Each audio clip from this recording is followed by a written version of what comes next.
Hi అండి, welcome to our channel. ఈరోజు మన వీడియోలో దోసకాయ మెంతి బద్దల్ని చూపిస్తానండి. వేడి వేడి అన్నంలోకి కలుపుకొని తింటే చాలా చాలా బాగుంటుందండి. ముందుగా దోసకాయని గట్టిగా ఉండేది తీసుకోవాలి. దోసకాయని కట్ చేసే ముందు రుచి చూసుకోవాలండి. కొన్ని దోసకాయలు చేదుగా ఉంటాయి. ఈ విధంగా ముక్కలుగా కట్ చేసుకోవాలి.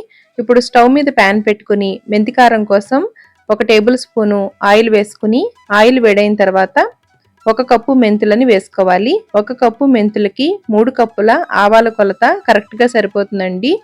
ఈ విధంగా చేసినట్లయితే మెంతి కారం చేదు లేకుండా ఉంటుందండి. ఇప్పుడు ఇందులోకి ఒక 10 నుంచి 12 వరకు ఎండుమిర్చిని మధ్యకి తుంచి వేసుకోవాలి. అప్పుడే గింజ లోపల వరకు బాగా వేగుతుందండి.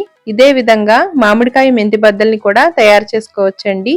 ఆ వీడియో కూడా మన ఛానల్లో ఉంది. ఎండ్ స్క్రీన్లో లింక్ ఇస్తాను, ఒకసారి చూడండి. మెంతికారాన్ని ఈ విధంగా తయారు చేసి పెట్టుకుంటే మనం డైలీ చేసుకునే రోటి పచ్చళ్లలో కూడా ఈ మెంతికారాన్ని వేసుకుంటే చాలా చాలా బాగుంటుందండి. 3-4 నెలల పైనే నిల్వ కూడా ఉంటుంది. ఆవాలు ఇంకా మెంతులు చిటపటం అనే వరకు లో టు మీడియం ఫ్లేమ్లో పెట్టుకుని ఫ్రై చేసుకుంటే చేదు లేకుండా ఉంటుందండి.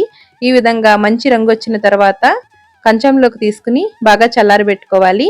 చల్లారిన తర్వాత మిక్సీ జార్లోకి తీసుకుని మెత్తగా మిక్సీ చేసుకోవాలండి. ఈ విధంగా మెంతి కారాన్ని రెడీ చేసుకోవాలి.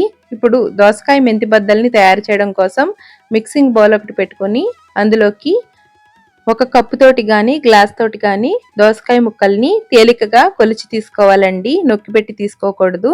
ఇప్పుడు ఇందులోకి 1/2 కప్పు ఉప్పుని వేసుకోవాలి. మీరు తీసుకున్న దోసకాయ పుల్లగా లేదనుకోండి 1/2 కప్పు కంటే తగ్గించే వేసుకోండి. ఇప్పుడు ఇందులోకి 1/4 కప్పు మెంతి కారాన్ని వేసుకోవాలి. అలాగే 1/4 కప్పు పచ్చి కారాన్ని వేసుకుంటే టేస్ట్ చాలా బాగుంటుందండి. ఇప్పుడు ఇందులోకి 1/4 టీ స్పూను పసుపుని వేసుకోవాలి. మొదట వీటిని బాగా కలిసేలాగా కలుపుకోవాలి. ఈ దోసకాయ మెంతి బద్దలు మనకి 2-3 నెలల పైనే నిల్వ ఉంటాయండి. నార్మల్గా దోసకాయ అంటే ఓన్లీ ఆవపిండిని మాత్రమే వేస్తాము. కానీ ఈ మెంతి బద్దలకి మెంతులు, ఆవాలు, ఎండుమిర్చిని ఫ్రై చేసి ఆ తర్వాత మిక్సీ చేసుకుంటే మెంతి కారం రుచి చాలా బాగుంటుందండి. ఈ విధంగా బాగా కలిసేలాగా కలుపుకున్న తర్వాత ఇందులోకి 1/4 బద్ద నుంచి అరబద్ద వరకు నిమ్మకాయని రసం తీసుకోవాలి. ఇలా నిమ్మరసం వేయడం వలన టేస్ట్ చాలా బాగుంటుందండి.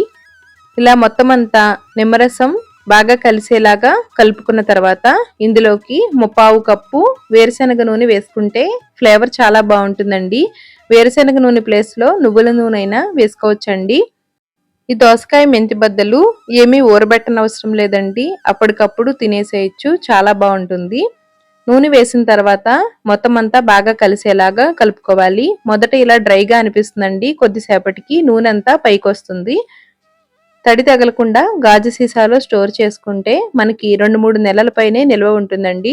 చూసారు కదండి, ఎంతో సింపుల్గా దోసకాయ మెంతి బద్దల్ని ఏ విధంగా తయారు చేశామో. వీడియో నచ్చితే లైక్ చేయండి. Thank you.